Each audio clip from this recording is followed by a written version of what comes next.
여러분 안녕하십니까? 사주 상담사 장세진입니다. 수오행은 지식과 지혜의 원천을 뜻하고 생명의 원천을 의미하며 임신, 출산을 상징하기도 합니다. 또한 수는 높고 낮음을 차별하지 않고 유유히 흐르며 낮은 곳은 채우고 높은 곳은 넘쳐서 세상을 평평하게 하는 기능을 합니다.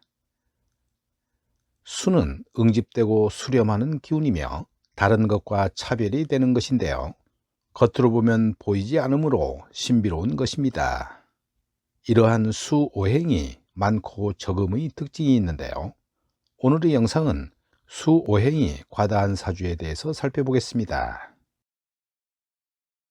수오행이 적정하면 지혜로운 수는 모든 것을 마무리하고 휴식을 취하며 내실을 다지는 기운입니다. 수오행이 적정하면 지혜가 출중해 아이디어나 기획의 두각을 나타내고 학문이나 문화 예술의 조예가 깊고요. 사교적인 성향의 유흥을 즐기며 이성에 관심이 많습니다. 수오행이 과다하면 유흥에 집착해 바람기를 나타내거나 음란하기도 합니다. 성격이 간사해 모략과 이간질에 능하고 믿는 사람을 쉽게 배신하는 경우도 많은데요. 물의 특성상 역마성이 나타나거나 비밀을 간직하기 힘들고 방황하는 경우도 생깁니다. 반대로 수오행이 없거나 지나치게 부족하면 우둔하면서도 수다스러워집니다. 우유보다는 성정이기 때문에 계획성 있게 일을 추진하기 힘들고요. 사교성이 부족해 대인관계에서 어려움이 나타나거나 우둔하다는 소리를 듣기도 합니다. 수오행이 사주팔자에 많다는 것은 수기운인 임수, 개수, 해수, 자수가 많거나 해자축, 수국, 신자진, 수국을 이루는 경우이며 등령, 득지, 득세한 사주 등 수의 세력이 강한 경우를 말합니다. 사주학상 수가 많으면 다음과 같은 형상이 나타납니다. 수다화식, 즉 수가 많으면 화가 꺼진다고 하는 것인데요. 사회적으로는 발현되지 못한다고 볼 수 있습니다. 수다금침, 즉 수가 많으면 금이 가라앉는다는 것인데요.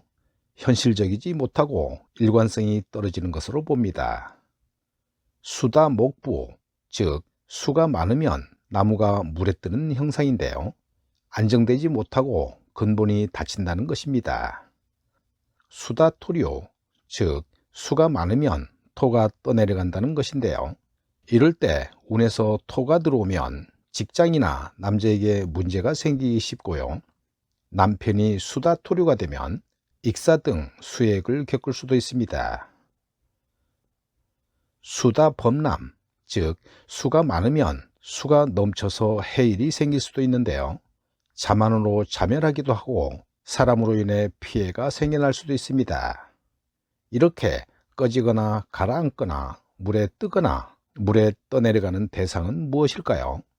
기본은 일간을 기준하지만 각 육친의 상황을 판단할 때 적용합니다. 왼쪽 사주는 수다화식 사주인데요. 구조를 보면 자울에 태어난 정화일간입니다. 정화 등불의 형상으로 인정이 많고 예의가 바르며 측은지심이 있어 남을 불쌍하게 여기는 마음이 있습니다. 보수적인 성품에 체면과 명예를 중시하는 사람입니다. 뿌리도 없는 극신약 정화일간이 수관살의 호랑이에게 포위되어 있는 형국입니다. 자유팥살과 기문에 걸려있고 관살 혼잡의 재생살이 구조가 되는데요.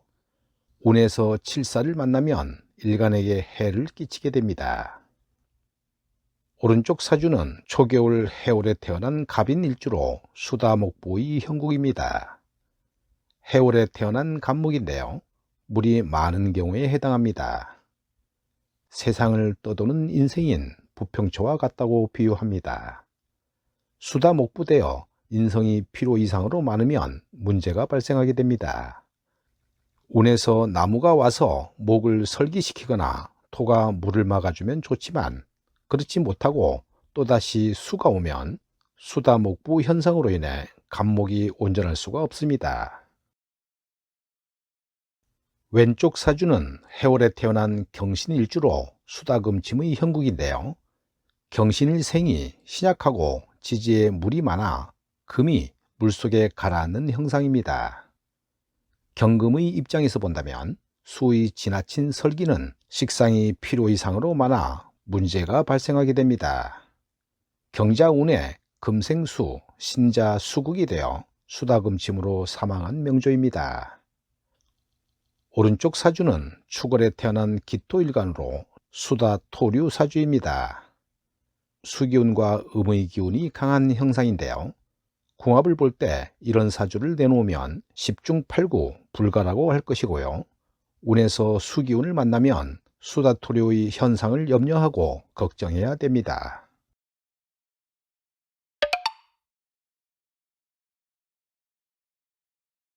이 사주를 간명해 봅니다. 명을 보면서 무엇이 중요한지 체크할 수 있어야 하는데요. 이 사주처럼 수일주의 경우는 그 물이 깊은지 얕은지 깨끗한지 탁한지 그리고 넘치는지 적절히 통제되고 있는지를 살펴야 합니다. 또한 물이 지나치게 많은지 지나치게 적은지를 살펴서 이에 따른 문제가 무엇일지를 체크해야 할 것입니다. 이 사주는 상당히 물이 깊은데요. 물이 깊으면 물속이 잘 보이지 않고 무섭습니다. 그래서 물이 깊은 사주는 속마음을 알기 어렵고 은근히 위압감을 주기도 합니다. 작은 물 개수가 큰 물 임수를 만났는데요. 그러니 본인은 존재감이 약합니다. 큰 사람 곁에 작은 사람이 있는 격이니까 잘 되어도 1등은 어렵고 항상 자격지심을 갖게 됩니다. 물이 깊기도 하지만 물이 너무 많습니다. 물이 과하면 어떤 일이 일어날까? 이것이 정리가 안 되면 사주를 보기 힘들어집니다. 이 사주는 물이 과다한 사주이니까 다음과 같은 일들이 있을 수 있습니다. 수다 금침, 물이 많으면 금이 잠기고 녹이 쓰는데요. 금이 인수에 해당하니까 학업에 문제가 생기고 모친에게도 문제가 생길 수 있습니다. 수다 목부, 물이 많으면 목이 물에 뜨는데요. 목은 식상이고 진로, 밥벌이, 재능, 지능을 상징하니까 진로에 문제가 생기고 자만심으로 밥그릇을 엎기도 하며 여성의 경우 자녀에게 문제가 생기기도 합니다. 수다 화식, 물이 많으면 불이 꺼지게 되는데요. 불은 재물과 부친이 되니까 돈 버는데 문제가 생기거나 부친에게 문제가 생길 수 있습니다. 수다 토류, 물이 많으면 토가 휩쓸려 나가게 되는데요. 토는 직장이나 남자가 되니까 직장이나 남자에게 문제가 생기기 쉽습니다. 수다 범람, 물이 많으면 물이 넘쳐서 해일이 생길 수 있습니다. 자만으로 자멸하기도 하고 사람으로 인해 피해가 생겨날 수도 있습니다. 지나간 세운이지만 기해년만 살펴보겠습니다. 천간으로는 기토와 갑목이 갑기합을 이루는데요. 갑목은 상관, 기토는 편관으로 토관성이 나오니까 기존 관행이나 상황을 깨고 새로운 직장이나 직업을 만들려는 기운이 됩니다. 만약 토가 제대로 작용하면 좋은 작용을 할 것이지만 지지로 해수가 같이 들어와서 수다토류가 되니까 이 시기의 갑기합은 퇴직으로 나타날 수 있습니다. 또 토가 들어와서 혼란이 생기니까 직장 생활이 견디기 힘들다는 것은 충분히 이해될 수 있는 부분입니다. 올해 직장을 그만두고 사업을 해보고 싶다고 하는데요. 사업을 하는 것은 불리하다고 봅니다. 이민년이 돼야 이모술과 인해합으로 좋은 기운이 오므로 2021년까지는 자중하는 게 좋을 것입니다. 오늘 영상은 여기까지입니다. 여러분 감사합니다.